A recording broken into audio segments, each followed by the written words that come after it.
Tonight, you are not stepping into adventure.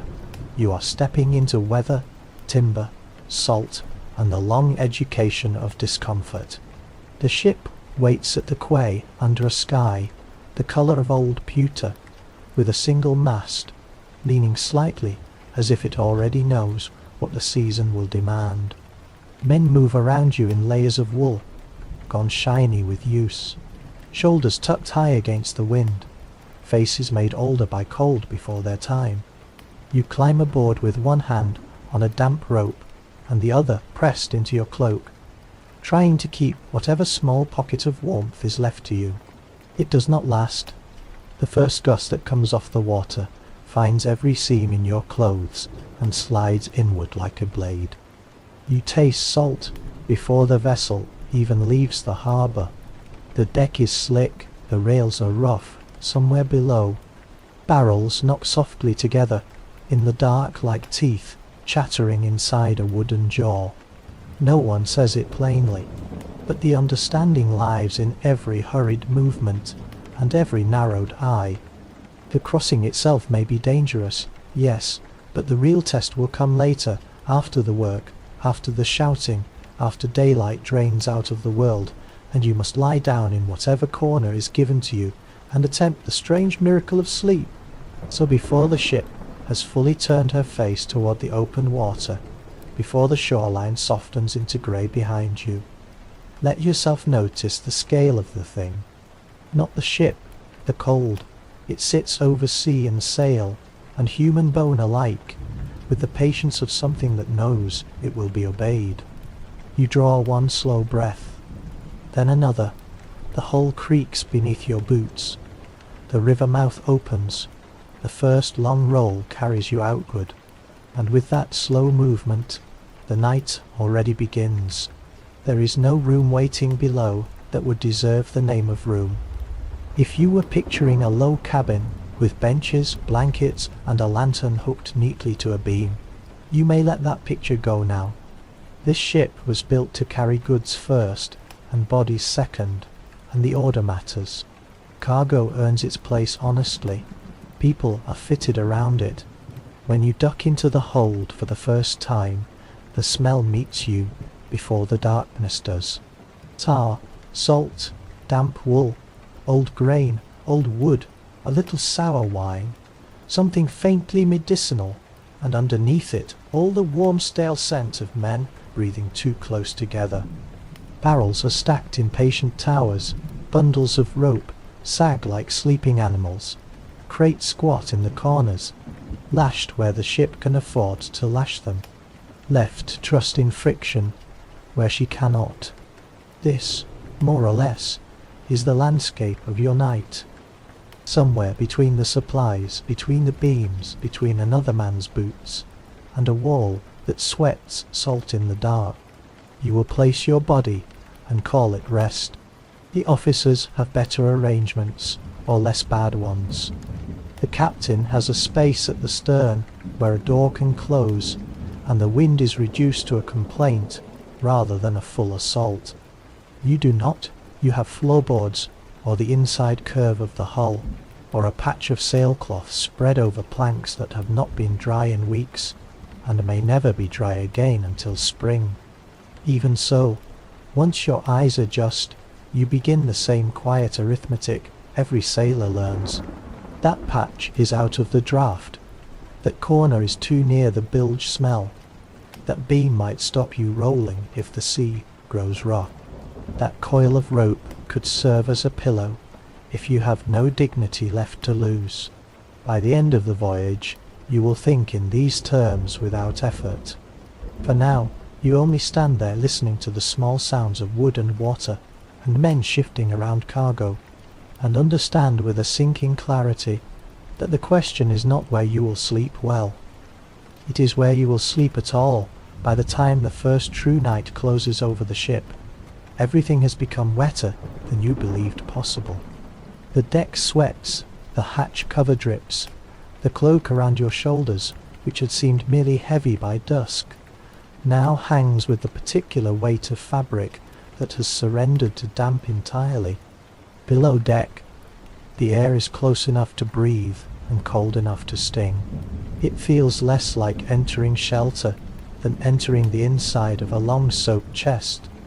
Men settle in around you with the weary accuracy of those who have done this too many times to waste motion on complaint. Someone coughs in a steady rhythm from the far side of the hole. Someone mutters a prayer in a language you do not know. A boot is pulled off with a wet sound. A blanket is shaken once, twice, then wrapped around a body that still shivers beneath it. You lower yourself carefully onto a spread of rough cloth and feel the chill of the planks travel through your layers with insulting ease. Beside you a shoulder presses close, not out of fondness but out of mathematics. The warmth of another body is a resource, and resources are never left unused for long at sea. You curl your hands into your sleeves. You tuck your chin. You try not to think about how near your cheek is to wood that smells of brine and old mildew. Outside, the waves slap the hull with a slow, indifferent rhythm. Inside, 30 small discomforts arrange themselves into a larger one that seems almost too complete to fight. Yet somewhere in the middle of it, your breathing begins to follow the vessel. Lift, settle, lift, settle. A soft sway, a creak, a pause. It is not soothing exactly, not yet, but it is regular, and regularity is the first kindness the ship offers. You close your eyes. You do not fall asleep. You do, however, begin to understand how a person might drift near sleep without ever quite arriving there, and remain in that narrow country until dawn. You learn quickly that the body has more shapes than you ever used on land. At home, if you wanted rest, you stretched out. Here, stretching out is an act of faith or foolishness. It exposes too much of you to the cold. It gives the ship too much leverage. One hard roll, and your shoulder strikes timber. Your hip catches on a crate edge. Your knees slam into someone else's back. And now 3 half-frozen men are awake and cursing in the dark. So you adapt. Everyone does. One man sleeps curled so tightly around himself he looks almost childlike until the next wave reminds you there is nothing childlike about him. Another wedges his back against a barrel and sleeps sitting up, chin sunk to chest, arms folded into his own warmth, as if trying to disappear behind his ribs. An older sailor folds his cloak twice, once beneath him and once over his knees, and says that the trick is not to be comfortable, but to choose one ache and stay loyal to it. You think this may be wisdom, or may simply be exhaustion speaking with confidence. Either way, you start trying positions the way a locksmith tries keys. On your side with knees raised, on your back for 3 breaths, then not on your back anymore because the cold boards win too quickly. Curled with one boot under the other ankle, one arm between your chest and the floor to make a small warm pocket. A scrap of sailcloth under your hip, a length of rope under your neck. Every night the ship teaches the same lesson in slightly different ways. Rest is not given, rest is negotiated, and the negotiation begins with shape. The hold around you settles into a chorus of bad sleep. A snore begins, breaks, resumes. Someone grinds his teeth, someone shifts, and the whole row shifts with him, like tide boats nudged by tide. You lie very still, and discover that stillness itself can become a skill. A way of preserving the little warmth you have made. A way of keeping the body from noticing too quickly how uncomfortable it is. Eventually, the muscles stop objecting. They do not relax. Not fully, but they agree to be quiet. Outside, the sea keeps moving. Inside, your body learns to move as little as it can and still belong to the living. It would be easier to bear if misery were evenly shared, but a ship keeps its hierarchy even in darkness. Perhaps, especially in darkness, The captain sleeps aft behind boards that mark a boundary more powerful than any lock. He may not have luxury as a nobleman on land would understand it, but he has privacy, a raised pallet, thicker blankets, and the privilege of not having to breathe the whole crew all night long. The mate and the more useful men lie where the motion is marginally less violent and the draughts slightly less cruel. A carpenter with skilled hands may find himself nearer shelter than a deckhand with blistered ones. A navigator may sleep closer to the stern, where the ship's movement softens by a degree that matters when every jolt enters the spine. You and the others below that line learn another form of seamanship, how to reach status by sleeping arrangements alone, whose blanket is patched but still thick, whose corner is protected by a hanging scrap of canvas pretending to be privacy, who has enough authority that no one will steal his place while he works. Even the arguments reveal the structure. A common sailor may swear, shove and grumble, but he thinks twice before challenging the man whose hands touch the rigging first when something goes wrong.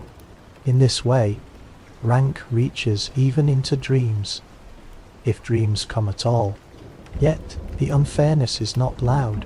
It is older than you, older than the ship, almost calm in its certainty. You watch an officer settle himself near the warm side of a cask and feel, for a moment, the small bright heat of resentment. Then the ship rolls. Someone's foot lands squarely against your ankle, and the resentment thins. There is not enough energy aboard for large emotions. Only the practical kind survive. Find your place. Protect your blanket. Do not sleep where the drips gather. Do not choose pride over warmth. And if someone above you, in the order of the ship, sleeps more comfortably than you do, let him. The sea is patient with no one, and there will be nights when even the captain listens to the timbers groan and wonders whether his own door is only a thinner plank between life and water. It is around now that modern imagination begins betraying you. Some part of the mind, softened by paintings, novels and bad theatre, still wants to offer a hammock, a gently suspended cradle, a canvas sling swaying in harmony with the ship, a little cocoon of maritime good sense, but not here, not now, not on a northern merchant vessel working through winter in an age that had not yet decided comfort was worth engineering for ordinary men. You look up at the beams and see not neat rows of hanging beds, but ropes, strain, darkness, and the occasional desperate improvisation. One sailor, more hopeful than wise, once tied a scrap of stout canvas between two posts and attempted to sleep in it. By dawn he had spilled out twice, cursed 3 times, and taken the whole enterprise down as if dismantling a moral failure. Another swears by half-hanging himself in a cargo net so the floor touches him less. He wakes with rope marks across his face and still insists it was better. The truth is simpler. Most men sleep where the ship allows them and where habit, luck, or seniority leaves a gap. If there is any rocking cradle here, it is the vessel herself, and she is no nurse. She pitches when she pleases, jerks when she must, and rolls as though testing whether each body below has remembered how to brace. This realization, disappointing at first, becomes strangely useful later. Once you stop expecting the night to be merciful, you begin noticing its smaller favours more clearly. A corner that keeps you from sliding, a bundle of old sail that softens one's shoulder, a stretch of quiet sea that lets the body drift before the next watch. No hammock waits for you, no soft answer descends from the beams. Only wood, cloth, rope, other people, and a long rocking argument between your bones and the weather. Yet sometimes the best calm begins when fantasy leaves the room. Once the impossible comfort has withdrawn, the mind settles onto what remains. The beam, the barrel, the fold of cloak under your neck, the gentle upward lift of the hull beneath you, little by little.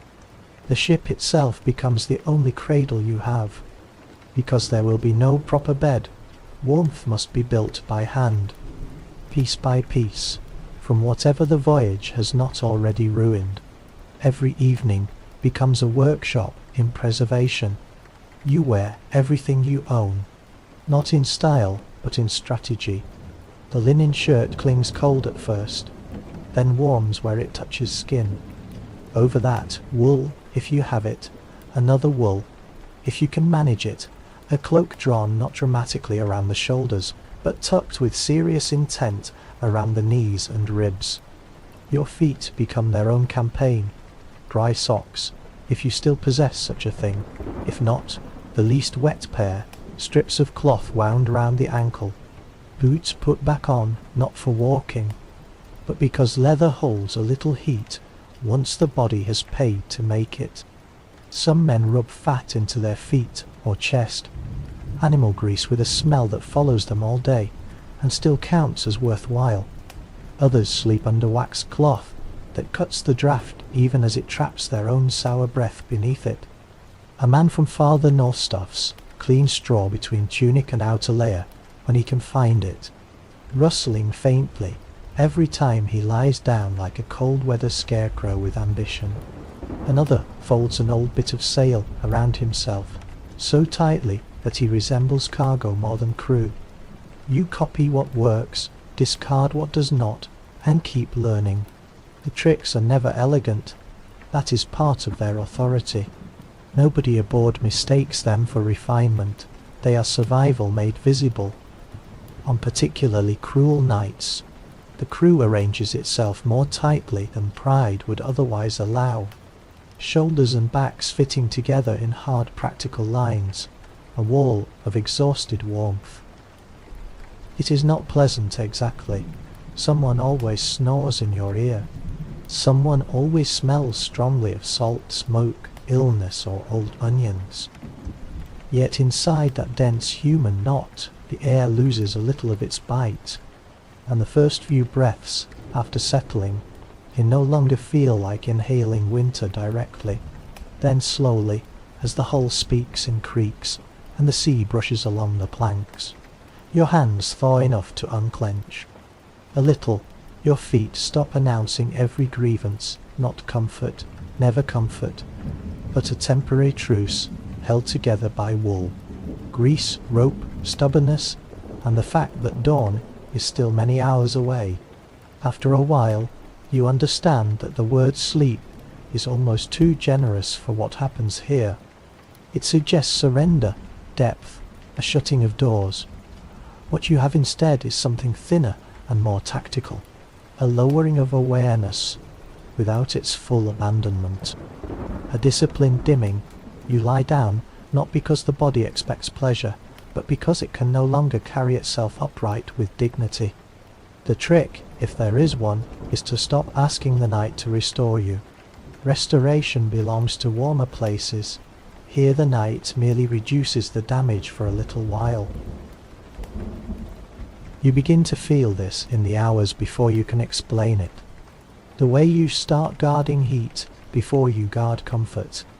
The way you choose stillness over stretching, silence over complaint, a cramped but sheltered corner over a better place that might draw wind. Even your mind changes its standard. A good night becomes one in which you did not wake fully every half hour. A better night is one in which you only woke to turn, or to tuck the blanket tighter, or to nudge a boot away from your face. A remarkable night is one in which the sea and your stomach agree to ignore each other for a few hours. Such standards would have seemed absurd before the voyage. Now they arrive with the force of common sense. You close your eyes and listen to the familiar sequence. Water outside, timbers answering, a breath near your shoulder, another farther off, the faint dry scratch of a man rubbing warmth into his arms. The soundscape itself becomes part of the method. Familiar noises are safer than silence, because silence leaves too much room for expectation. So you let the ship's ordinary complaints gather around you and become, if not soothing, then at least known. Somewhere above, a boot crosses the deck. Somewhere below, the bilge water makes its own slow private motion. You lie in the narrow seam between waking and not waking and feel the vessel rise. Settle, rise again. It is enough to carry you for a little while, enough to keep you alive until the bell finds you again. And the bell does find you, or the shove, or the boot nudging your shoulder with all the affection of duty. Just when the body has nearly solved the night, the ship remembers it is not an inn, but a machine of labour moving through dark water, and you are part of its mechanism. Watches carve the night into pieces too small for honest sleep.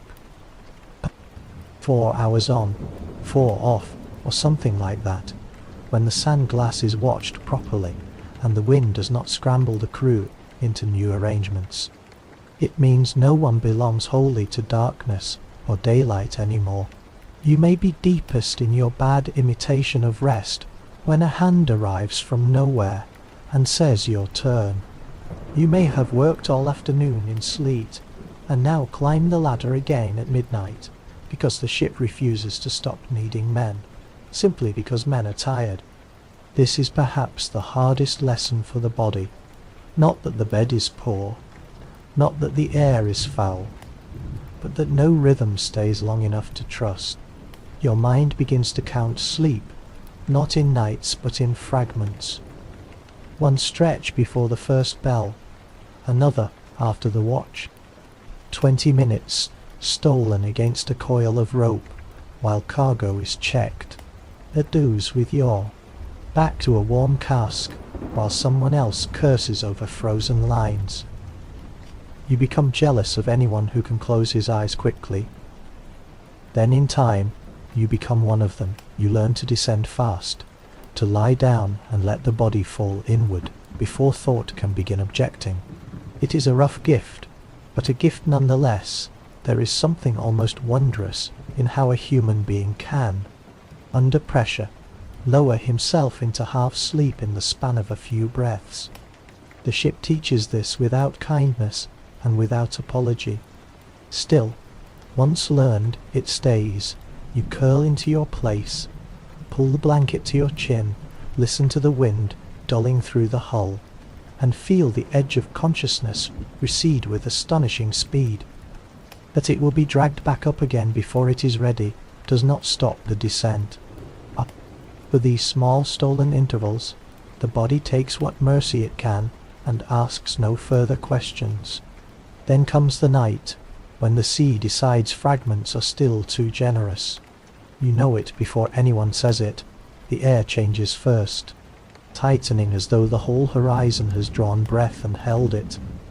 The ship, which has been complaining steadily all day, grows briefly quiet in a way that feels unnatural.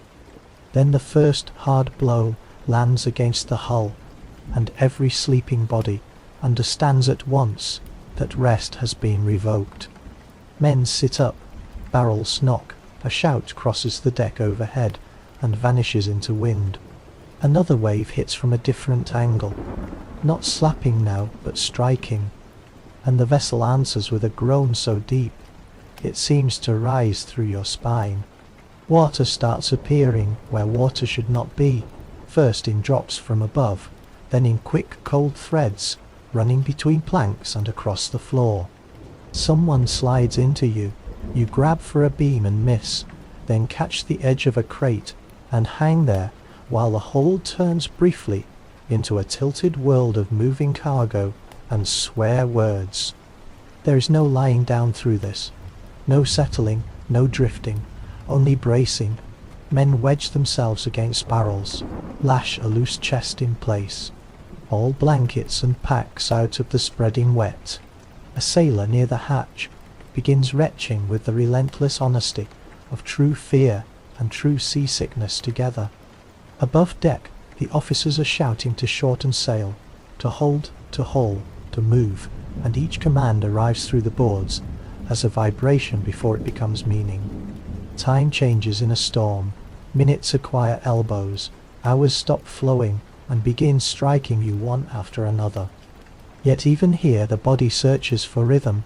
You crouch with your shoulder to the beam and start breathing, not with calm but with persistence. In, out, wait for the next lurch, in, out. The ship climbs something invisible, hangs, then crashes down the far side.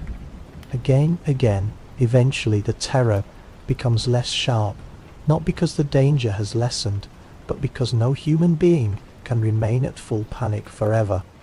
Even fear, like everything else at sea, must become practical if it wants to survive the night.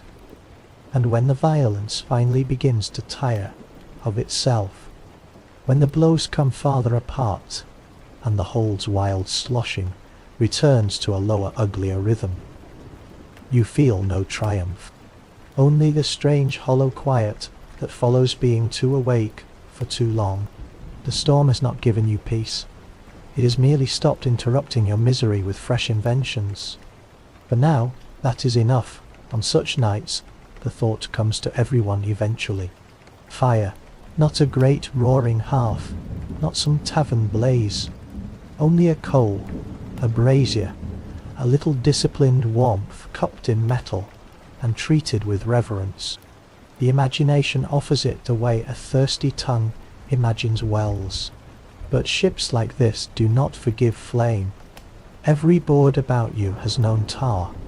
Every seam has known pitch. Every sail waiting above has the innocence of cloth and the appetite of tinder. One dropped ember could make all your cold irrelevant in a single bright catastrophe. So the official answer is simple. No fires below, no loose candles where the ship must trust men too tired to stay careful. If there is cooking, it is done under supervision and with more caution than generosity. If there is heat, it belongs in guarded places, in metal, in stone, in tiny temporary arrangements too modest to satisfy anyone. Still, desperation breeds creativity the way damp breeds mould. On the harshest stretches of winter, some older sailors managed to smuggle a little ember pot below, buried under rags or tucked inside a clay container no larger than a helmet. Men gather around it not greedily, but with a kind of religious discipline. Hands are extended in turn, boots are lifted one pair at a time. 30 seconds of warmth becomes an appointment. The body remembers all day. The glow itself matters almost as much as the heat. That soft red centre in the dark changes the whole moral character of the whole for a moment. Faces emerge from shadow, breath becomes visible in orange flickers. Wet boards shine instead of merely sweating. You watch men gaze into that little light with an expression that would embarrass them in daylight. Something between longing and gratitude, and understand that warmth does not have to be large to feel sacred. Yet even in that small sanctuary vigilance remains. One ear is always turned toward the hatch. One hand is ready to smother, hide, or move the pot at the first sign of an officer coming down. Heat must be stolen as carefully as sleep. When the embers finally dull and darken, the hold seems colder than before, as if the memory of comfort has sharpened every absence. Then the last glow disappears. The ship resumes its blind black breathing, and you tuck your hands back into your sleeves and lie down beside men who smell faintly now of smoke and hunger. If the cold is the first great enemy, the smell is the second, because cold at least remains honest. Smell grows slowly, patiently, until one day it seems to have taken possession of the whole vessel. At first, it is only damp wool and men who have worked all day. Then old. Food begins participating, then mildew, then the sweet sour edge of things that should have dried, but never did. Then waste, because storms, darkness and narrow deck space do not always permit dignity to reach the rail in time. The hold ripens into its own weather. Every blanket acquires a note of cellar and brine. Every boot carries the memory of too many feet and not enough air.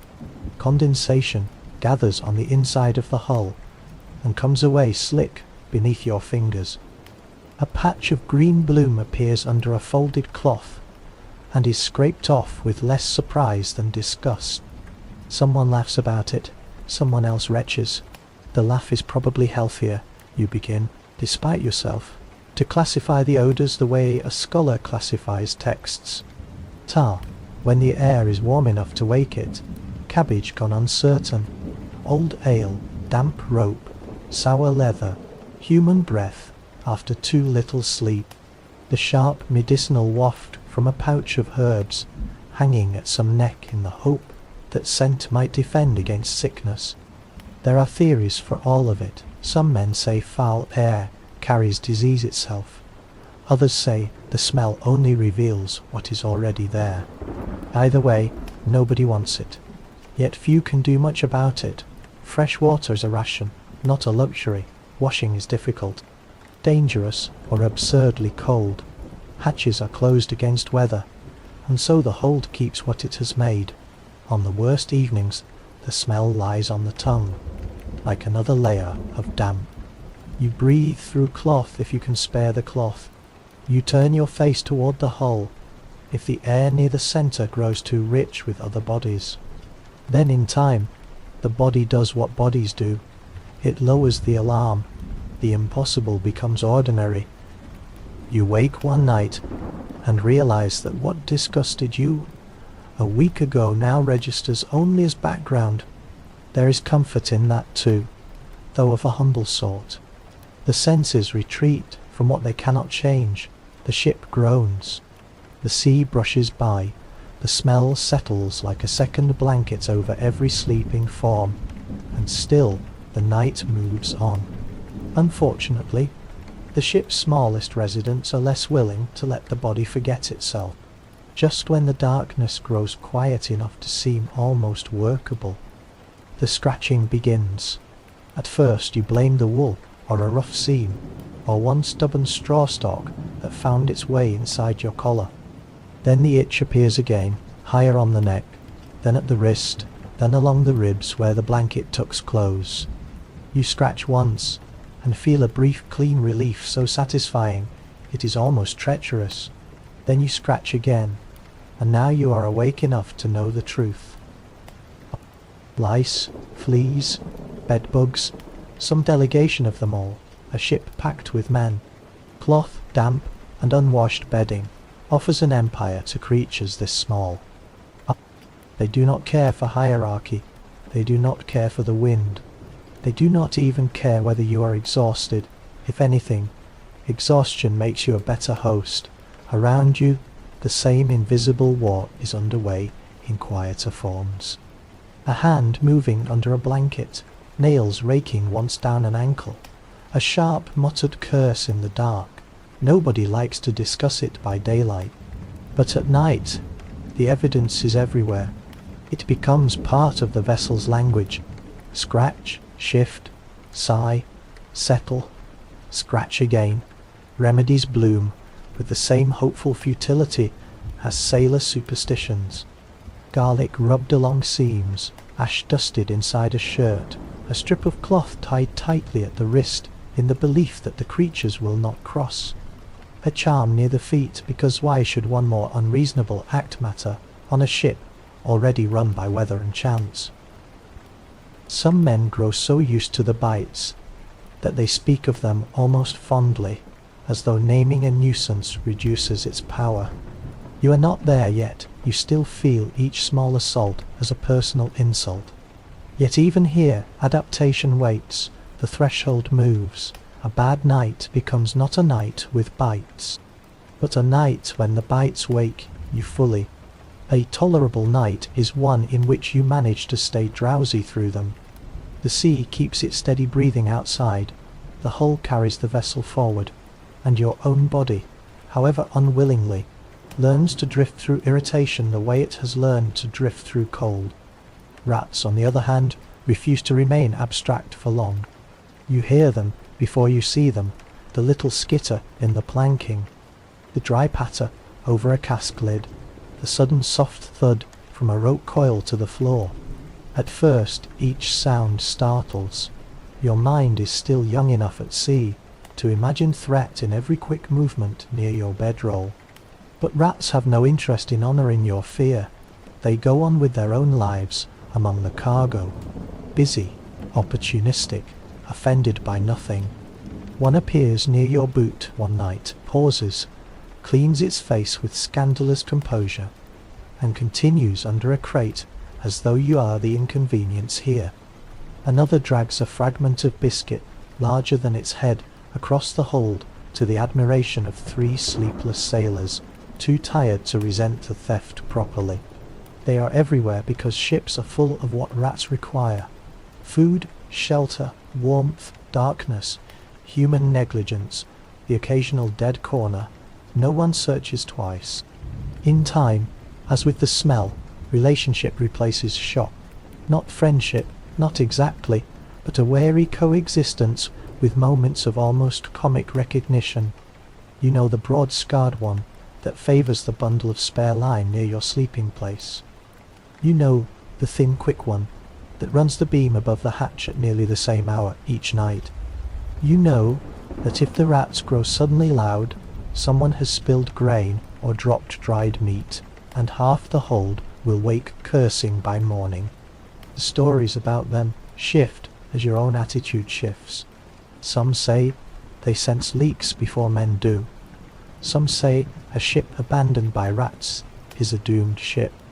Some swear that on the coldest nights a rat tucked near your boots may be worth more than a proud man 3 planks away. You would have laughed at such talk on land. Then one black evening, after a watch that turned your toes to aching stones, you crawl into your place and feel a small warm weight settle briefly against your ankle under the edge of the blanket before darting off. It is disgusting. It is also the warmest thing to touch your feet in hours. You do not mention this to anyone. The hold is already intimate enough. Instead, you lie there listening to tiny claws tick over wood, while the sea moves patiently beyond the hull, and realize with mild horror that even the rats have become part of the ship's version of normal. As if the ship had not already found sufficient ways to humble the body, there are nights when your own stomach joins the mutiny. Seasickness has a talent for choosing exactly the wrong moment. You may spend a day hauling rope in bitter wind with no trouble at all, then lie down at last in what should have been the merciful stillness below deck, and feel the motion begin its slow wicked work. Not the violent tossing of a storm, only that steady side-to-side persuasion that unsettles the inner ear until the whole body starts believing it is falling in slow circles. You close your eyes and the darkness moves. You open them and the beams above sway with insulting patience. Saliva gathers, the stomach lifts. You try lying on one side, then the other, then sitting up too quickly and learning that this was not the winning idea you hoped it might be. When it comes without ceremony, a sack, a bucket, a corner turned away from other men, if such a thing can still be called privacy. No one is shocked. Everyone aboard has paid some tax to the motion. The only cruelty is how tiring it is. Vomiting in cold air leaves you emptier than hunger and no cleaner than before. A hand may reach from the dark to offer hard biscuit or a little water.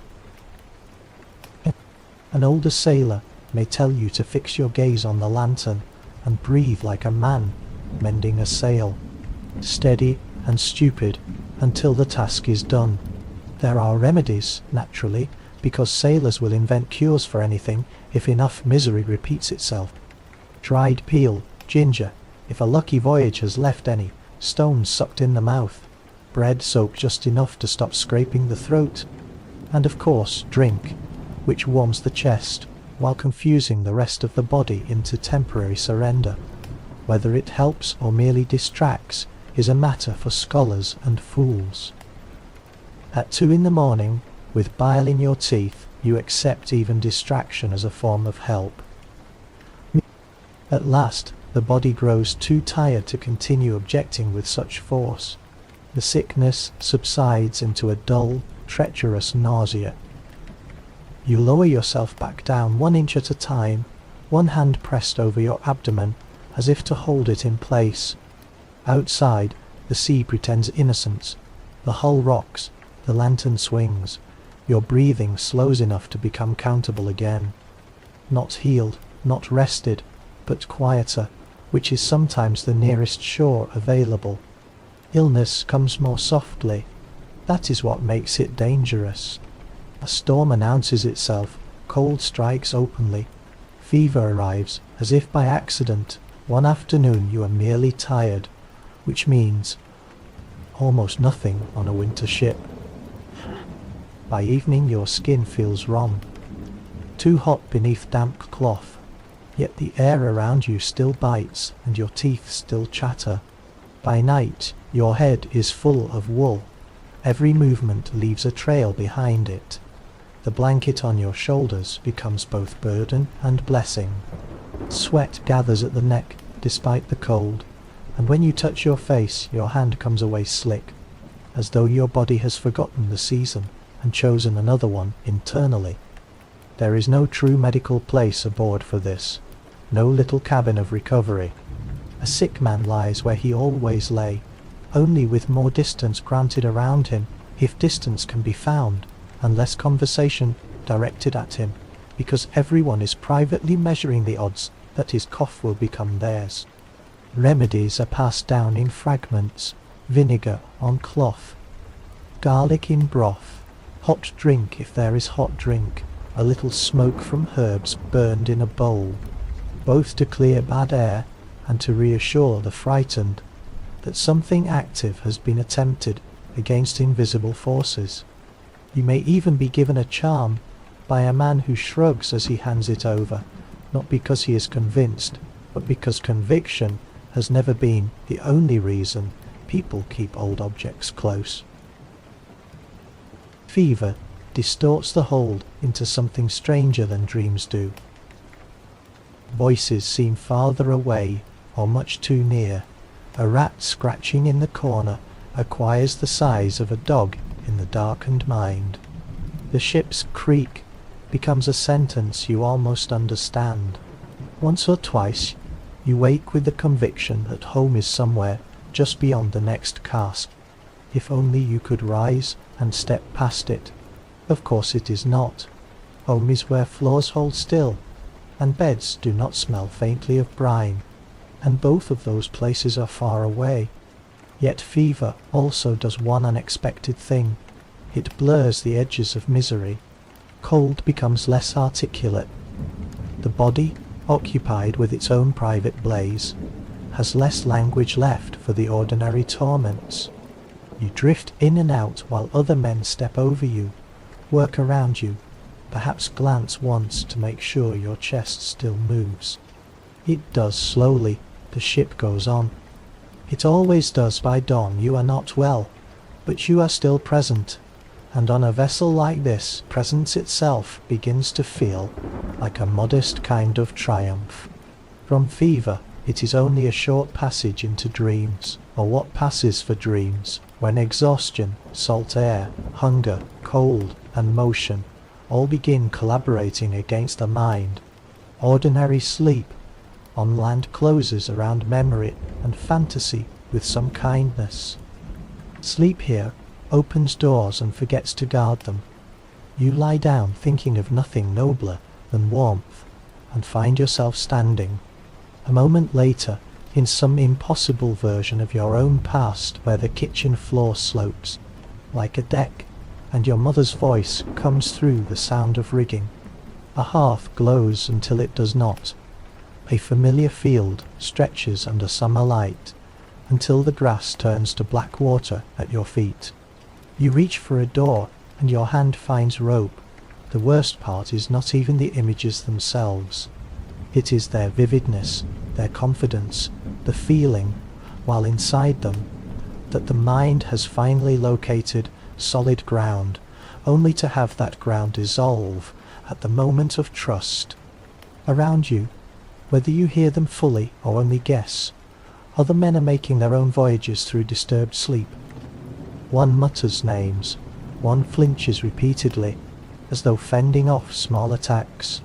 Another wakes with a breath so sharp it sounds almost like a swallowed cry, then lies rigid and silent, embarrassed even in the dark to have been caught by whatever waited behind his eyes.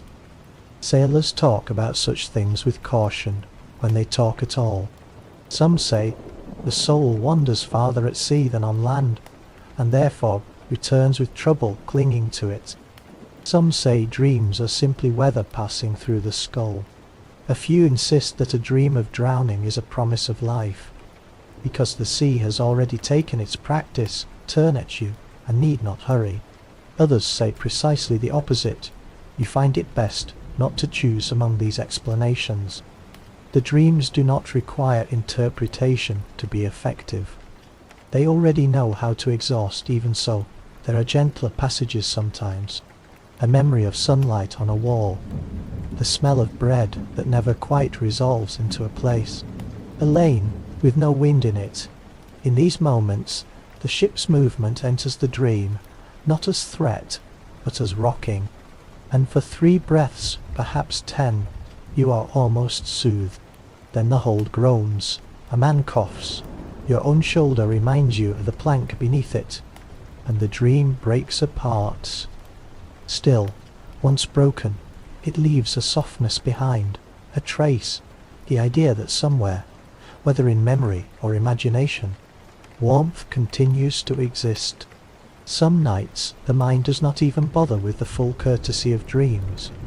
It traps you halfway and lets fear do the rest. You wake, or think you wake, and the hold is exactly as it should be. Dark beams, shapes of sleeping men, the familiar curve of your blanket beneath the chin. The same little sway, yet something is wrong at once and terribly. Your chest feels pinned, as if a weight has settled there with deliberate care. Breath comes, but not enough. You try to lift an arm, and discover the arm has become rumour. The body remains yours only in theory. At the edge of vision there is often a shape, because the mind, insulted by helplessness, prefers an enemy it can imagine to a mystery it cannot. A crouched figure by the cask, a hanging outline near the hatch. Nothing clear, which is somehow worse. You attempt to call out and hear only the inside of your own silence. The moment stretches, though perhaps it lasts no longer than a few heartbeats. Then, just as suddenly, the grip loosens. Air rushes in, your hand obeys. The dark becomes ordinary wood and cloth again. Beside you, a man snores with grotesque innocence, unaware that a whole private terror has just unfolded a foot from his elbow. On land perhaps you would name this differently. Here it becomes another item in the collection of maritime night visitations. Men have many stories for it. A deck spirit testing courage, a weight from the water, a wandering dead sailor who wants warmth and mistakes your ribs for a place to sit. Charms are adjusted accordingly, knives placed near the pillow, iron tucked into a boot, a prayer whispered, not because the speaker expects theology to intervene in sleep, but because words themselves can feel like a railing when the mind has nearly slid away. After such an episode, true rest is slow to return. You sit up, you pull the blanket tighter, though it has proved itself no defence at all. You listen to the ship, water outside, rope above, someone shifting in the darkness, familiar sounds, one by one, reclaim the whole from imagination. Eventually you lie down again, because there is nothing else to do. The sea has not changed, the night has not changed, only your trust in your own sleeping mind has grown a little thinner, and even that will have to make room for morning.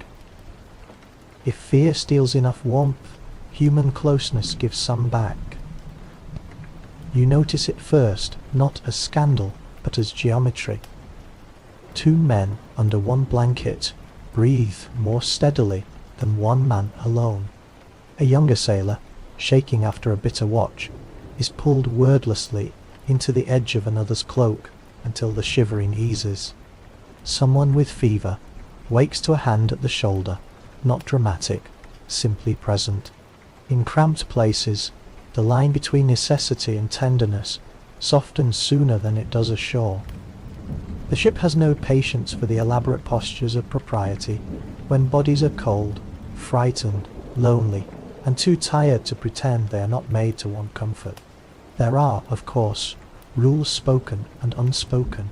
Hierarchies remain. Privacy remains scarce. Some things are noticed and tactfully ignored. Others are whispered about later over hard bread and poorer jokes. But what survives most clearly in memory is not scandal. It is the quietness of these exchanges. A blanket lifted without comment. A place made near the warmer side of a cask. Two exhausted men leaning back to back, letting each other keep watch over the dangerous slope towards sleep. In another world, warmer and more observed, such arrangements might acquire labels, accusations, or stories larger than themselves. Here, they often remain what they are in the moment. Practical mercy. And mercy, aboard a winter ship, has many humble forms. You lie in your own corner and become aware, not for the first time, of how strange it is that a body may be surrounded all night by other bodies and still feel lonely. The loneliness at sea is not lack of people, it is lack of softness. So when the softness appears, even for a breath, it changes the air. A muffled laugh beneath a shared blanket, a quiet exchange you cannot quite hear, the unguarded sigh of someone who, for an hour at least, has found enough warmth to stop bracing. These sounds carry through the hold, differently than curses or coughs do. They lower the room, they tell every listening body that not all contact on a ship must come as collision, command, or struggle. Eventually, the vessel lifts, settles, and the dark closes around everyone alike. Yet the memory of nearness lingers. It does not solve the night. It simply makes the night less absolute. There are quieter routines that never become dramatic enough for chronicles, and yet matter more than many storms. Near dusk, when the work slackens and the light begins withdrawing from rope and mast, the ship changes its breathing. Tools are put aside in a different rhythm than at noon. Men check what must be checked one last time, not eagerly, only because the night is easier to face when the hands know they have done what they can. A loose line is coiled, a cask is nudged back into place, a torn cuff is wrapped again, with thread too coarse for neatness. Someone rubs tallow into cracked knuckles, someone else untangles the laces of a boot, and stares at them with the same heavy concentration he gave the horizon earlier. These tiny acts are not merely preparation, they are descent. Each one tells the body that the harder part of the day is finished and the softer, harder part, the sleeping part, is coming. You begin to love such signals with embarrassing sincerity. The scrape of a spoon against an empty bowl, the thump of a blanket being folded once before use. The low voices that belong to men, no longer shouting over wind. Even the smell of the hold, oppressive though it remains, changes character at this hour. It stops being the smell of labour and becomes the smell of bodies turning inward. Tiredness moves through the ship, not like defeat, but like evening mist through a field, finding each man according to his shape. Return to that feeling when the mind grows too wakeful. The day is over, the work is done for now, the hull is rocking, and you are allowed to become smaller inside yourself, allowed to breathe into the cloth at your mouth and listen to the regular complaints of the vessel. Allowed, for a little while, not to solve anything. Food, when it is not miraculous, is mostly repetition, and repetition has its own sleepy power. Hard biscuit, salted fish, salted meat, if someone feels generous with the knife. Cold porridge, with no real personality, onion if fortune smiles. A heel of bread gone tough enough to serve as a tool after eating. At first you resent the sameness, then you begin relying on it. There is something deeply calming in knowing that the evening will bring the same hard chew, the same cup raised in the same numb fingers, the same short exchange about whether the ration tastes more of brine or old wood tonight.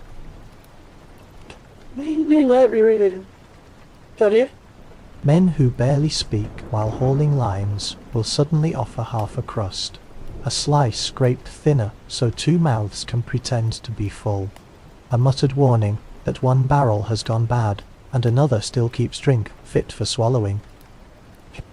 Hunger aboard ship is rarely dramatic unless the voyage has truly soured.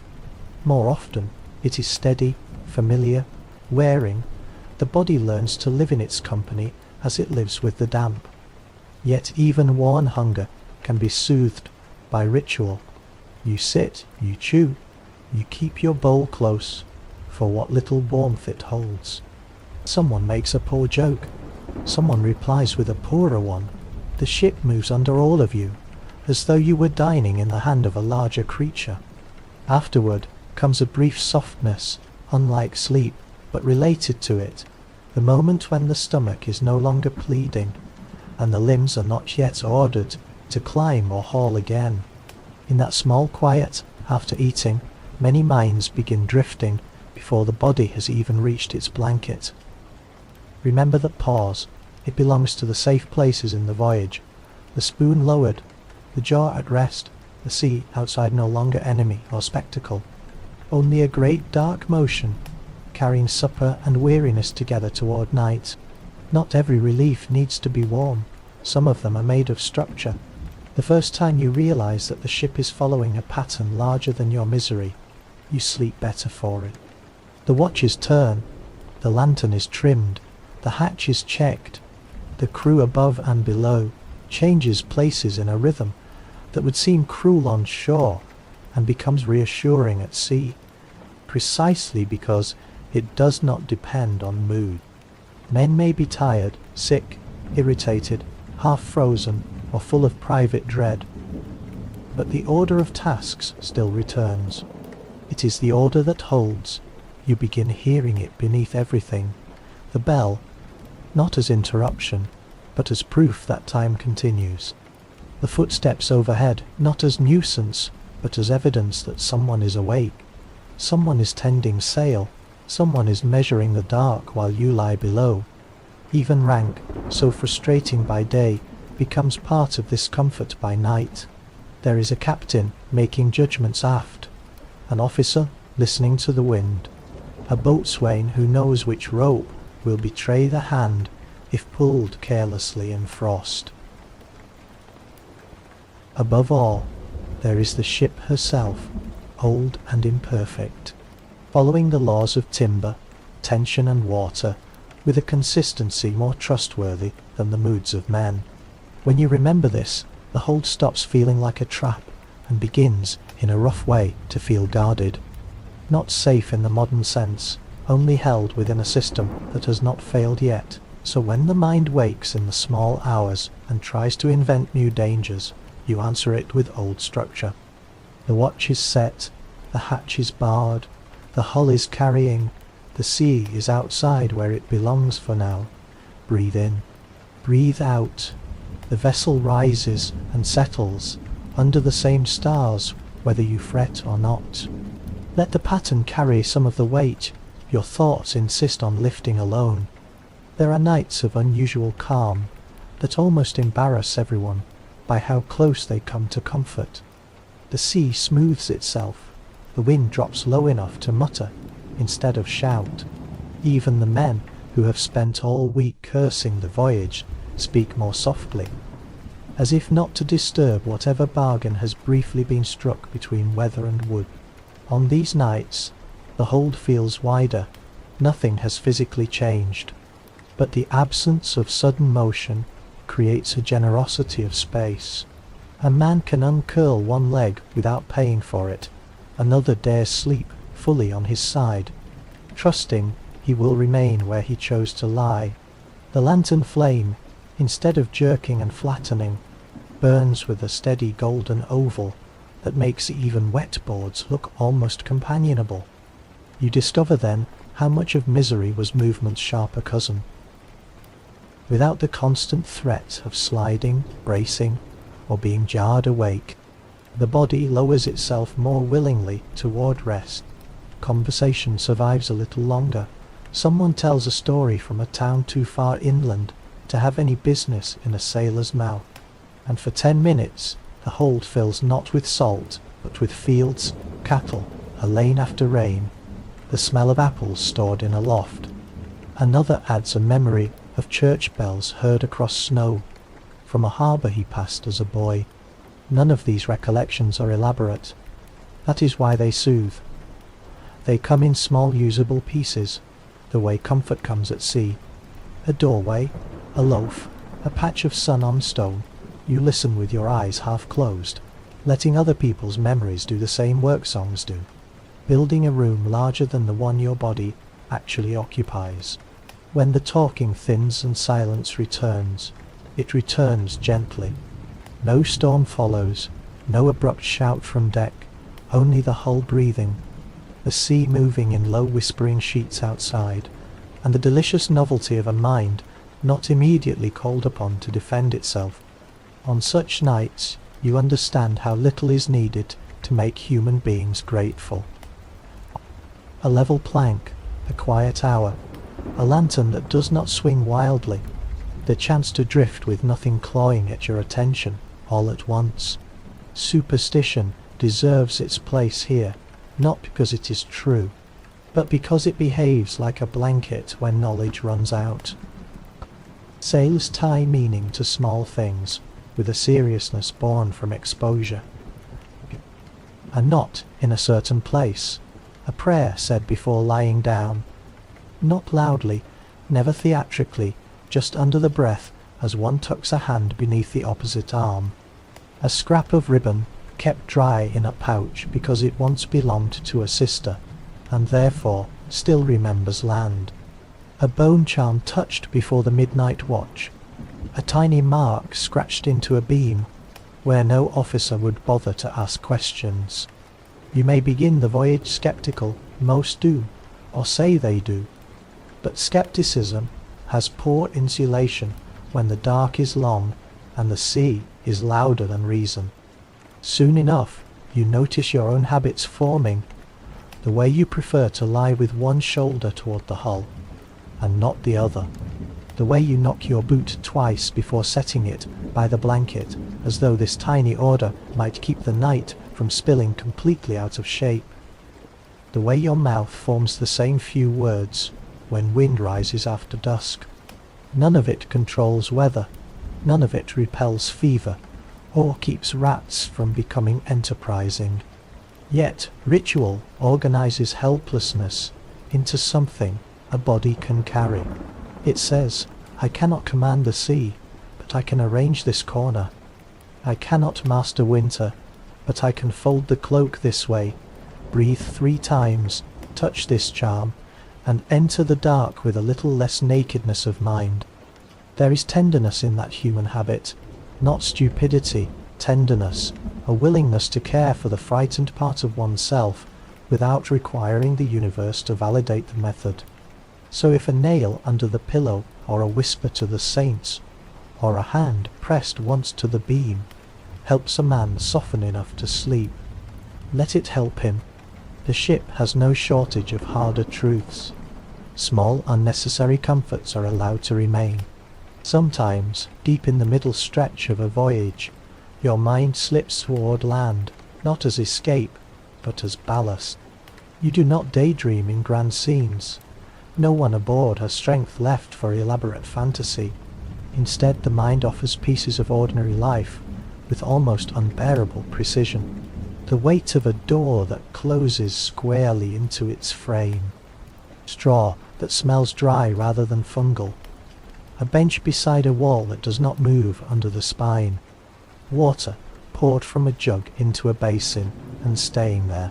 A dog turning twice before lying down by a fire. The faint crackle of bread crust under a knife. The chill of winter indoors where there is still, somehow, a hearth at the centre of it. These images matter, because they steady attention when the hold grows too loud with coughs and shifting, and the mind threatens to race after every little discomfort. You set one of these memories before it, and ask it to look there instead. Not desperately, gently, as one might redirect a tired child from crying toward counting the branches outside a window. Here is a lane at dawn with frost only on the edges. Here is a little room with one candle and no draught on the neck. Here is the sound of someone splitting kindling just beyond the door. The memory may not even belong wholly to you. Sailors borrow one another's landside peace as freely as they borrow tricks for warmth. A man describes the smell of his mother's laundry drying above the stove, and for 3 nights half the hold goes to sleep inside that image. Another speaks of geese in a muddy yard, and suddenly the whole ship seems full of distant domestic noise. These are not distractions in the shallow sense. They are returns to safety, and safety must be returned to again and again if a sleep story is to work on the body as well as the ear. So return whenever the sea grows too sharp, return whenever the storm memory rises, return to rooms, kitchens, fields, bells, bread, dogs, laundry, smoke and winter, seen through a window instead of from the deck of a working ship. There are also mornings after especially bad nights, when the first grace is simply that nothing worse has happened. No grand rescue, no transformed condition, only the sober relief of finding the hull still holding, the mast still standing, the same exhausted faces around you, proving by their ordinary irritation that the ship remains a world and has not yet become wreckage. These mornings have a particular softness despite the bruises they follow. Men move slowly, but the slowness is not collapse, it is reassembly. Blankets are wrung or shaken, boots are pulled on with theatrical disgust, someone checks his pack and curses with real affection when everything inside is damp but still present. Another, who spent half the night praying, now complains about breakfast in a tone so practical it feels almost luxurious. Such mornings teach a subtle lesson in resilience. Human beings do not always require improvement in order to continue. Sometimes continuity itself is enough. The same biscuit, the same mast, the same sour smell below, the same watch to come after noon. The sameness says, the worst hour has passed, and yet the world did not end with it. You can build much on that sentence. You can haul another rope on it. You can eat on it. You can sleep again later, with less argument in the nerves, because some part of you now knows that terror, too, has a stopping point. Keep this in the script of your body. After every draining passage, let there be some return to ordinary things. A cup in the hand, a rope coil under the elbow, men complaining because they are alive enough to be annoyed. The ship moving forward in the plain old daylight, as if the night's visitations were only weather and not prophecy. This is how sleep content keeps its promise even in harsh material. Not by denying the dark, but by leading the listener back again and again to continuance. Then there are the quieter threats, the ones small enough to fit into a sound. Drip, you hear it in the hour when the ship has gone almost still, and the men around you have finally retreated into their various depths of bad sleep.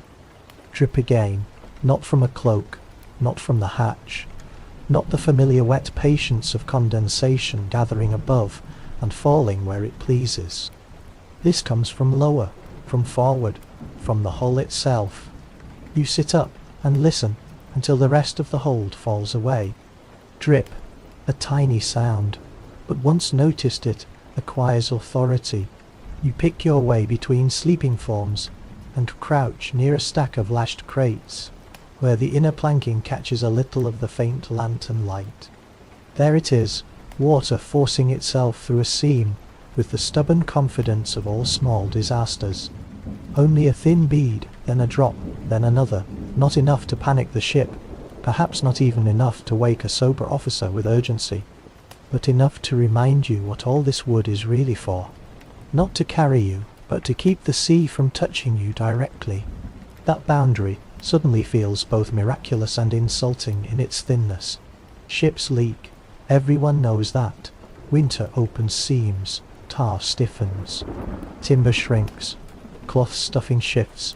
Whole crews have made careers out of plugging one imperfection, while another announces itself 2 planks away. Yet the mind does not always care for general knowledge when it confronts a specific drop, in a specific night, near its specific bed. You touch the seam, the water is knife cold. For a moment the hold seems changed by the discovery, as though all the sleeping men around you are now merely camped inside a thought. The sea is having about reclaiming them. Then practicality returns. A bit of cloth, perhaps a word to the right man at first light, a mental note not to leave your blanket, where the wet will spread if the leak grows. You go back to your place and lie down, but the sound follows. Drip, drip. Strange how quickly the ear bonds with danger, when danger is rhythmic. Soon your own breathing begins matching it unwillingly. Then, because bodies cannot remain at the edge forever, the anxiety dulls. The leak keeps speaking, the ship keeps carrying. At last you half sleep inside the sound, and the sea, denied full entrance, settles for being heard. Sometimes survival needs a different kind of border. Not warmth against cold, but self against filth, mind against the feeling of becoming indistinguishable from the ship's own damp decay. One dawn after fever loosens its grip, and the smell below seems suddenly unbearable in a fresh, sharp way. You climb to the deck simply because you can no longer bear to breathe yourself indoors.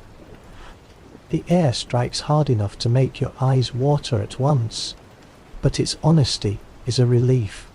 It smells of salt and rope and distant weather, not of trapped bodies and old mildew. The sea lies black and silver under a thin wash of morning, and for a moment you stand there, doing nothing at all except filling your lungs. Then comes the irrational practical impulse that often follows long deprivation. You strip to what modesty and weather allow. You haul a bucket of seawater up over the rail. You tell yourself this is absurd, then you pour it over your head anyway. The shock is pure violence, every muscle contracts, every tooth learns its own name. Yet when the water has run down your back and off your heels, taking with it a layer of salt sweat and stale human closeness, your mind clears so suddenly it feels almost holy. You do it again. The second bucket hurts no less, but now the pain contains purpose. Your shirt is beaten against the rail, your collar scraped clean with numb fingers, your hair slicked back from a face you barely recognize as your own, until the sting of clean cold returns it to you. An old boatswain notices and mutters that the sea makes rough servants but decent laundry when it wants to. You would laugh if your jaw were not shivering too hard. Instead, you stand wrapped in burlap afterward, steaming faintly in the wind like some half-broken offering, and feel an unfamiliar thing. Not comfort, clarity, the sense that beneath all the grime and stink and exhaustion, there is still a person occupying your body, and not merely a passenger symptom of winter. When you go below again, the hold smells no sweeter, the planks no softer, the rats no more civilized, but you meet them from a slightly greater distance. Something about you has been restored enough to notice the difference, and that, on a ship like this, counts for more than clean skin alone. If air can restore the self, music can restore the room. It starts one night so quietly, you almost think the sound belongs to the timbers. A low humming, then a second voice taking hold beside it, and then another farther down the hold, where the younger crew sleep. Not a polished song, nothing meant for courts or churches, merely a line held in the breath, long enough for another man to recognize it. A rhythm tapped against a cask with two numb fingers. A half-remembered refrain gathered from another port, another voyage, another winter. The effect is immediate and strangely disproportionate. The hold does not warm, but it feels less abandoned. Men who had turned inward all evening lift their heads. Someone adds a verse too slowly, and is laughed at with kindness. Another answers in a deeper, cracked voice that lands truer on the pitch than anyone expected from him. The song acquires shape in the same way a small fire acquires authority, by offering the imagination something to face besides suffering. It helps that the rhythm belongs naturally to the sea. Pull, settle, lift, fall, a shanty may drive work in daylight, but at night it can also smooth the rough splinters of attention. Even when the words are comic, rude, or melancholy by turns, the repetition does part of the work. Your foot begins keeping time against the plank without permission. Oil. Your breathing finds the pattern. The ship itself seems to nod along as the hull rocks beneath the chorus. There are songs for hauling, songs for waiting, songs for poor captains and worse rations, songs about women in warm houses, songs about saints who never sailed, songs that were probably invented because someone needed one more thing between himself and despair. Night songs are different, slower, broader in the chest, more forgiving of silence between lines. They are not performances so much as communal shelter made of sound. By the time the final refrain trails off, the hold has changed in a way no one could measure and no one would wish to lose. The same blanket still scratches, the same cold still seeps, but the dark has become inhabited by voices instead of merely bodies. You lie down afterward with the tune still moving gently through the mind. It takes the place of worry for a little while. It does not last forever. Nothing does, but when sleep finally approaches, it comes wearing the shape of a shared rhythm, and that is gentler than most arrivals at sea. Even greater than song is the rare mercy of heat that can be swallowed. There comes a day, perhaps after weather has eased enough to permit a more careful fire above, perhaps after the cook has found courage, fuel, and ingredients all on the same morning, when a smell reaches the hold that does not belong to rot, mould, or men. It rises warm and savoury through the hatch and arrests every nearby body in the same stunned way. Soup or stew, or some humble mash of broth and grain and root vegetables, with a little meat wandering honourably through it. You go toward it with a caution usually reserved for miracles. The pot itself is blackened and dented. The ladle is crude.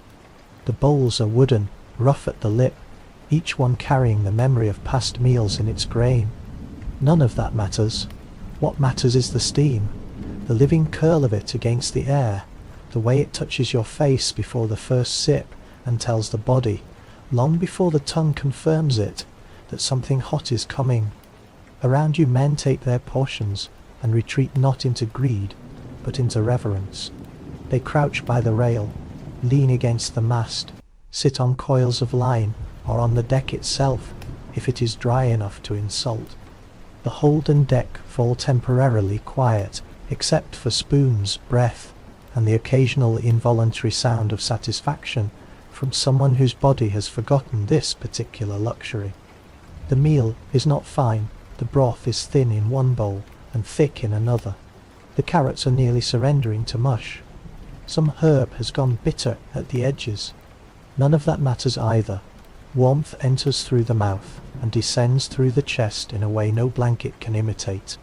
Fingers loosen around the bowl, as if remembering what it is to hold something friendly. Even your stomach, often suspicious of change, accepts this one gratefully enough. You eat slower than hunger prefers, because slowness prolongs heat. Beside you, a rat waits with professional patience until someone tips the last streak of broth toward the plank. Snow begins falling as you finish, light and lazy, almost decorative, after all the violence the season has shown. It lands on the rail and melts there at once. The cook, having accomplished nobility without looking up from the pot, grunts at the next man to move faster. The spell is ordinary again. Still, when you lie down that night, the body carries a warm memory in its centre. It fades, but not at once. For one precious interval, the cold finds a little resistance already waiting inside you. Such mercies encourage invention. Once you have felt the difference a small comfort can make, you begin hunting them with a seriousness once reserved for wages or weather. A handful of dry hay, fallen from cargo, becomes more valuable than its appearance would suggest. Tucked under sailcloth, it creates a layer between hip and plank that borders on luxury. A scrap of fur acquired in trade, even no larger than a hand, is placed with care at the back of the neck, or over the chest where the cold seems fondest of entering. Someone swears by crushed rosemary scattered into the bedding because it sweetens the smell enough to let the mind unclench. Another prefers pine needles when he can get them, for scent, for insect nuisance, for the memory of land rising out of the forest in dry green breaths. You watch and learn and steal good ideas without guilt, because aboard a ship every useful trick belongs partly to whoever sees it working. Soon your own sleeping place begins, in its rough way, to resemble a deliberate nest. Hay first, then folded cloth, then the least damp blanket, then the cloak drawn not over all of you, but over the sections most likely to complain before dawn. It is absurd how much thought goes into composing a rest that would shame a beggar ashore. Yet absurdity is another word for adaptation before success has had time to make itself respectable. You lie down in this constructed pocket and feel, perhaps for the first time since departure, that the ship has not defeated every human impulse toward making home, however temporary, wherever one must remain. The hay pokes, the cloth smells faintly of old cargo, a rat may still trespass by the boots, but the body registers the attempt. That matters. It relaxes more easily where intention has been laid into the bed.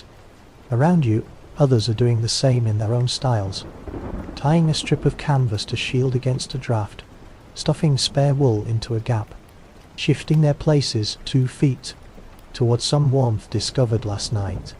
None of it is enough on its own. Together, however, these little acts build a quieter middle inside hardship. The sea continues, the timbers answer, the hold remains crowded, sour and imperfect, and within that imperfect place, human beings persist in making small arrangements against despair. It is one of the most stubbornly moving things aboard. Yet winter still keeps one cruelty in reserve for those hours when most sane creatures would be asleep. The midnight watch comes like a tax on whatever strength remains after the day's labour and the evening's bad rest. There is no good way to rise for it. You come out of the blanket stunned, as though pulled not from sleep but from underwater. Boots are hard with cold. Fingers, when they touch the ladder, discover rime in the grain of the wood. By the time you reach the deck, the wind has already found your face and begun taking liberties. Night at sea, in deep winter, has a silence unlike any land silence. It is vast and exact. The sea may be calm, but calm here is not kindness. Calm only means the cold can do its work without distraction. The stars hang sharp enough to hurt. Frost gathers along the rail. The sailcloth overhead shifts with a dry brittle note, and every rope seems to carry a small private store of ice in its fibres. Your task, technically, is observation, Keep watch, look for lights, ice, movement, land, trouble. In practice, your task is more elemental. Stay awake, keep blood moving, do not let the inviting softness of extreme cold persuade you that a little standing sleep would be harmless. This is the danger men speak of in lower voices, not dramatic death in waves, but the slow, seductive dimming that comes when the body is too cold and too tired, and the darkness feels deep enough to rest inside. You stamp your feet, you strike your hands beneath your arms, you fix your gaze on the horizon, and find that the horizon has vanished into a single black agreement between sky and sea. Beside you, another sailor stands in the same posture of disciplined misery. Conversation would freeze in the mouth, and is therefore mostly abandoned. The two of you share only occasional glances, each checking that the other remains animate. At times, the ship seems not to move at all, and that is worst of all, because without motion, the cold becomes the only story the body can hear. Then, some tiny roll reminds you that water still exists under the hull, and the watch has not become a painting. When the bell finally comes, it feels less like permission to go below than proof that time has not frozen with the rigging. You climb down with stiff knees, the inside of your scarf rimed from breath, and crawl into bedding that now feels almost warm by comparison. Almost, the body aches as it thaws. The mind goes blank with gratitude. Tomorrow, you know, the watch will come again, but not yet. Not for these few rough hours. The ship lifts, settles, your breathing follows. That is enough, after enough such nights. Winter becomes not a sequence, but a condition. The days cease distinguishing themselves in any generous way. Light comes late, weak as watered ale, and leaves early. Work repeats, the same knots, the same cold rails, the same boards under the shoulder at night. Even the worst experiences begin losing their individual names. There was a storm, yes, and another. There was a fever. There were songs. There was the leaking seam. There was the hot broth.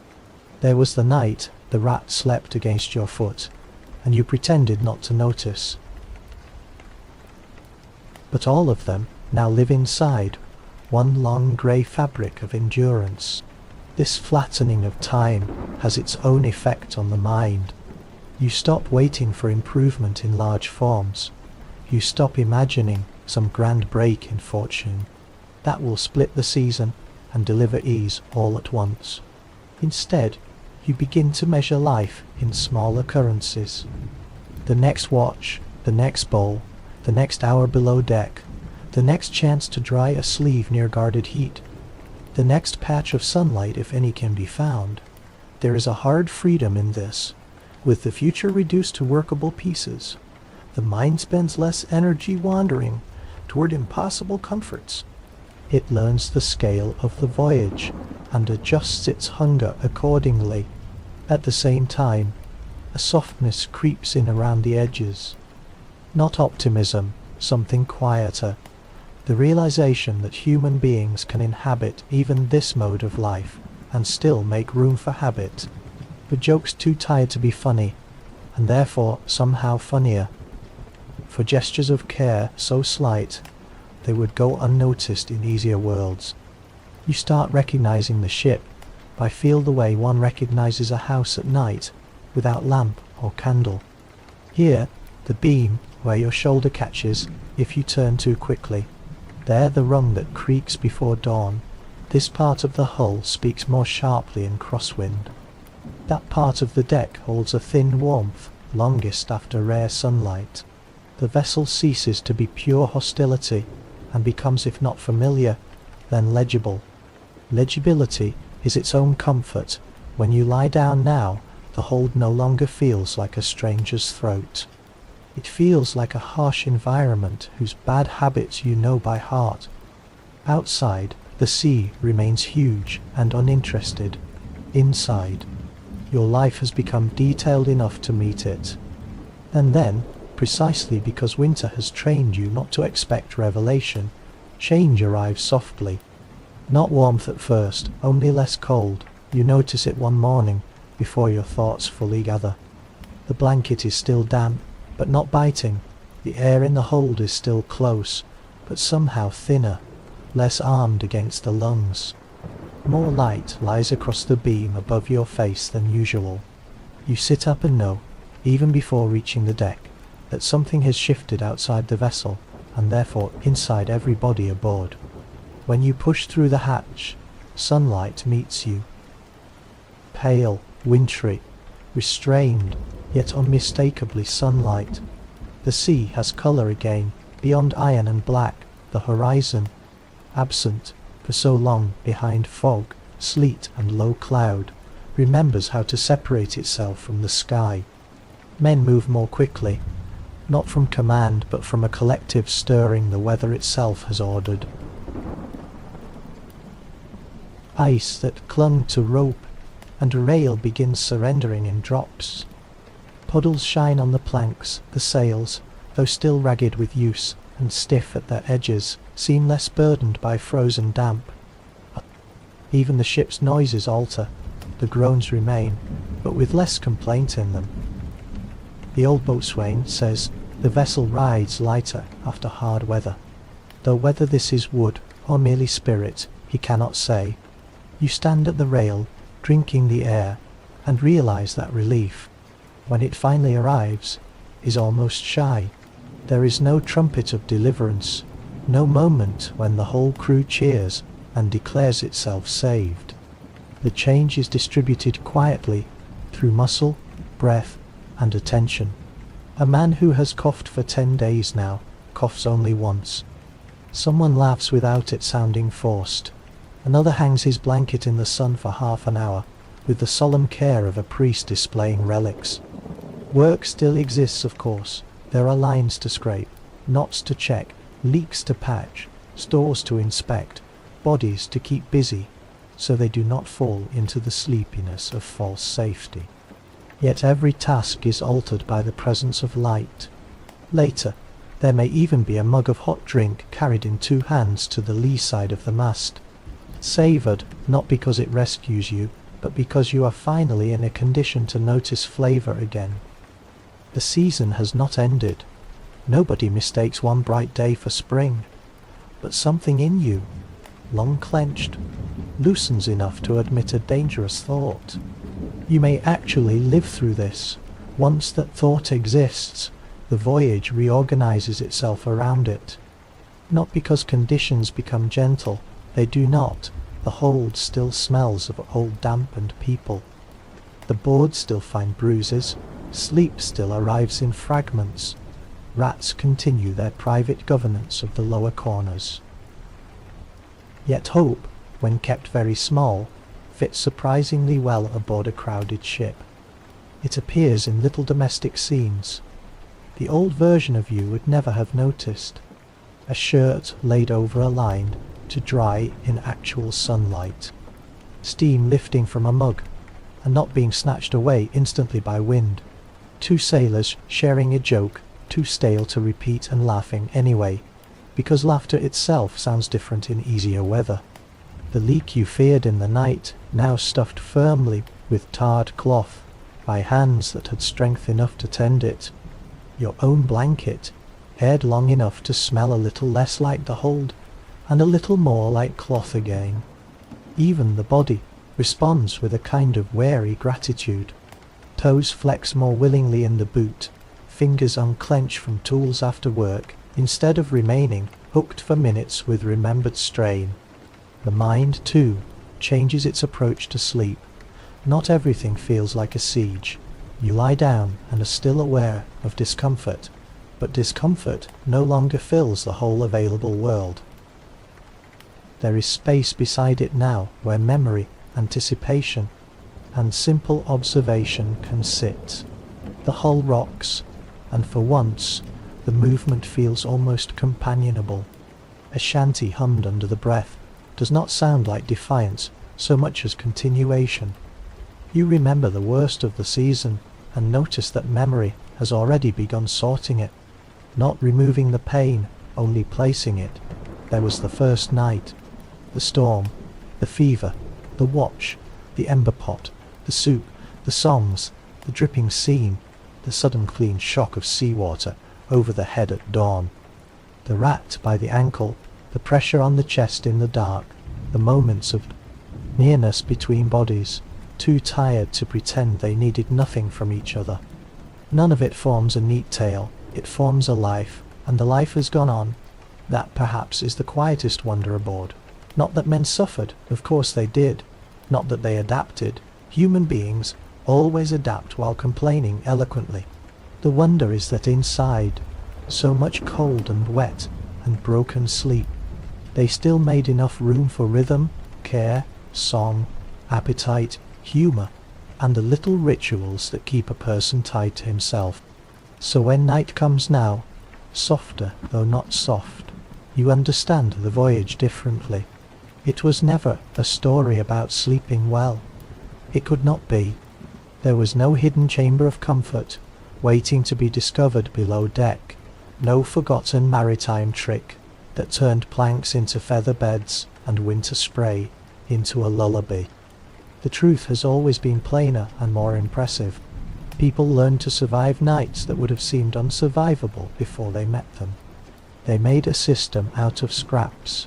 They found heat in each other, in broth, in song, in carefully folded cloth, in a cup guarded from the wind, in the discipline of lying still and trusting the ship for one more hour.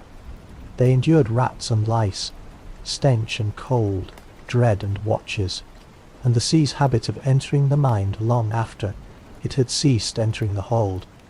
They did not conquer any of it. Conquest is a word for warmer rooms and cleaner narratives. What they did was outlast it, night after night, bell after bell, drip after drip, breath after breath, and outlasting has its own dignity. Tonight, you settle into your place with more knowledge than you had when you first climbed aboard. You know where the draft sneaks under the beam. You know how to tuck the blanket so the shoulders keep a little heat. You know which sounds matter, and which do not. You know that if a song begins in the dark, others will join. You know that if the ship groans too sharply, someone above is already listening. You know that morning, however delayed, is not imagination. It is simply farther away than comfort usually is. The hold around you murmurs with its familiar life. A cough, then silence, the soft slide of someone turning over, a rope knocking gently as the hull moves. Outside, water strokes the planks with patient hands. You close your eyes not to end the story, because the story never really ends at sea. The ship will rise again, the bell will sound again, the weather will change again. But for this little interval, the mind is allowed to loosen. The body is allowed to lower its guard by degrees. Sleep comes not as victory, not as perfect peace, but as a wide quiet opening in the dark.